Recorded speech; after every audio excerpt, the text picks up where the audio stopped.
Nu tai sveiki, sulaukia pavasarį. Tai turbūt šitas video nebus ilgas, maždaug apibendrinsiu, kas vyksta, kaip vyksta ir kas toliau 2026 metais. Tai turbūt jau daugelis matėt, kad mano M6 yra pardavimuose. Tai jo, realiai galiu pasakyti dabar jau konkrečiai, kad šiais metais kaip čempionato piloto manęs nebematysit. Kodėl toks sprendimas padarytas? Dėl to, kad labai stipriai kainuoja tai finansiškai ir tai labai stipriai kainuoja daug laiko. Pasiruošimas varžybom, realiai susikrauk, susitvarkyk, išvažiuok, atgazuok, grįžk, tai labai daug laiko suvalgo, labai daug suvalgo finansų.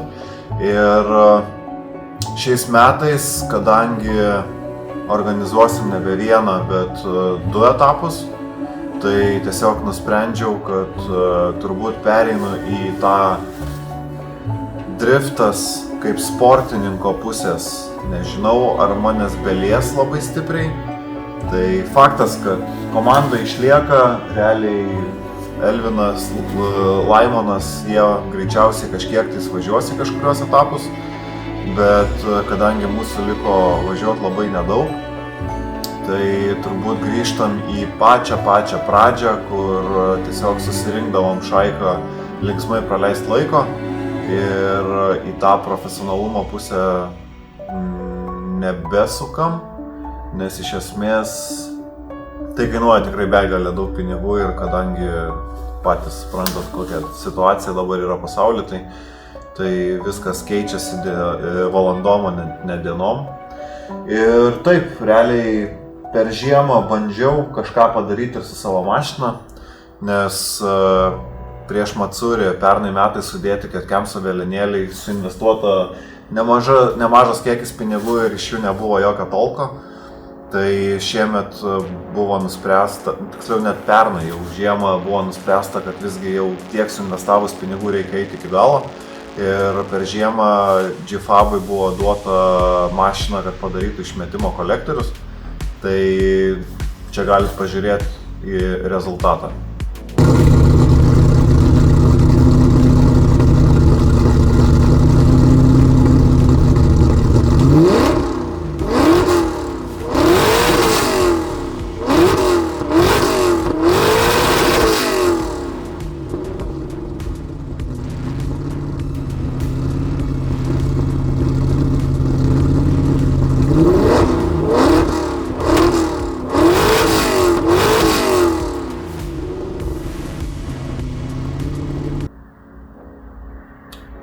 Tai va, o kas liečia toliau, tai yra parduotas bodykitas, užsakytas naujas, tai sudėsiu naują bodykitą. Manau, kad nedažysiu, tiesiog greičiausiai jis bus nugruntuotas vien tam, kad žmogus, kuris norės nupirkti tą mašiną, persidažytų ar persiklijuotų tą mašiną pagal save, kaip jisai norės. Tai per žiemą buvo nuspręsta ir visą metalo struktūrą priekio perdaryti, vien tam, kad įvykus kažkokiam įvykiui būtų mažesnė tikimybė sukiot mašinos priekinę geometriją.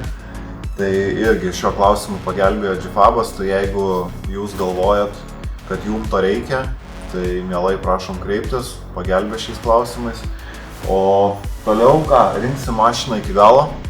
Ar važiuosiu Matsuri? Greičiausiai, kad ne, nes truks dalių, truks visko ir pasiruošimo ir laiko. Kadangi artėja ir gegužės 9-10 diena, kada organizuojam Klaipėdoje etapą, tai labai daug laiko tenai reikės skirti pasiruošimui. Tai dėl to aš maždaug galvoju, kad greičiausiai Matsuri atvažiuosiu tik tai tiesiog kaip žiūrovas ir gal su savo komandą, su kažkuo tais kitais, su kitais pilotais pabendrausim, praleisim gerai laiką. Tai va, tiek žinių, dabar realiai mano radiatorius kabo tiesiog padėtas ant padangos, nes visa priekinė struktūra yra išardyta, išvežta dažymui. Tai nudažys, turbūt nufilmuosiu, kaip susirenka viskas ir kaip čia atrodo. O kadangi išeinu iš competitive drifto, tai faktas, kad tokios mašinos man tikrai nereikia turėti for fun, nes iš esmės labai stiprus semi-pro buildas, tai tokios mašinos tikrai nereikia važiuoti savo malonumui ir treniruotis. Tai čia yra realiai padaryta, kaip sakant, kovinė audrelė. A ne?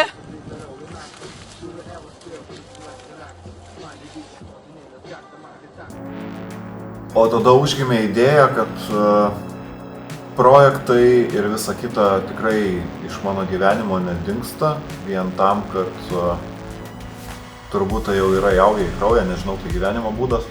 Tai iš esmės yra minčių ir idėjų dėl naujo projekto, kuris iš esmės pačiai pradžiai turbūt bus tik tai treniruotėm ir va būtent gero laiko praleidimui.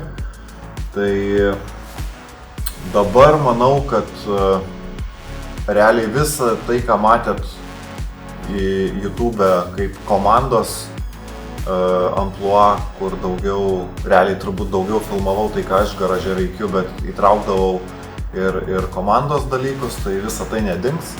Tik tai tiek, kad greičiausiai visas tas dalykas, kas yra susiję su YouTube'u ir Instagram'u, tai daugiau bus apie mano pačią iniciatyvą daryti kažką, filmuoti ir panašiai.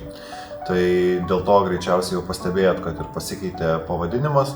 Tai ne, Elephant Drift dar ir išlieka, jeigu jums kyla tas klausimas, bet kadangi tai yra mano kaip ir asmeninė iniciatyva, tai pataps turbūt kaip mano asmeninis kanalas, kur aš pasakosiu tiek apie savo veiklą, ką aš veikiu, tiek apie Elephant Drift veiklą, ką mes veikiam ir kažkiek, manau, įterpsiu ir pačių etapų organizavimo tam tikrų dalykų.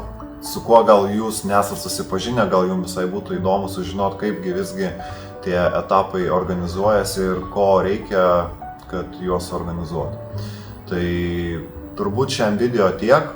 Realiai laukiam tam tikrų dalių prie Kem 6 ir tarp kitko, jeigu domina, tai galite parašyti man į Instagramą ir pasitart dėl nupirkimo. Šiaip iš esmės dar reiks nuvežti pas Valdą, kad sumapintų per naują, nes išmetimo kolikai labai pakeitė motoro darbą. Tai faktas, kad mišinius reikės peržiūrėti iš naujo. Susidės body kitas, susidės priekis nudažytas, su krešbarais, su viskuom ir mašina bus paruošta naujam savininkui. Tai turbūt šiam video tiek ir laukit naujo projekto, apie jį padarysiu greičiausiai video atskirą. Tai iškart galiu pažadėti, kad Lietuvoje dar tokio nėra, bent jau mano žiniomis.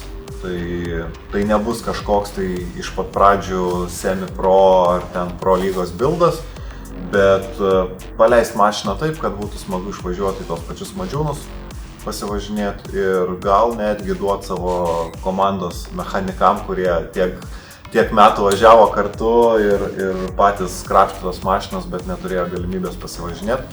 Tai manau, tas automobilis bus būtent tam tikslui pačiai pradžiai. Aišku, visą laiką yra perspektyva į ateitį, bet pačiai pradžiai noriu tiesiog jį paleisti, kad galėtume kažkada tais laisvą savaitgalį susibėgę visi pagazuoti. Tai va. Taip kad tam kartui tiek ir laukit naujo projekto.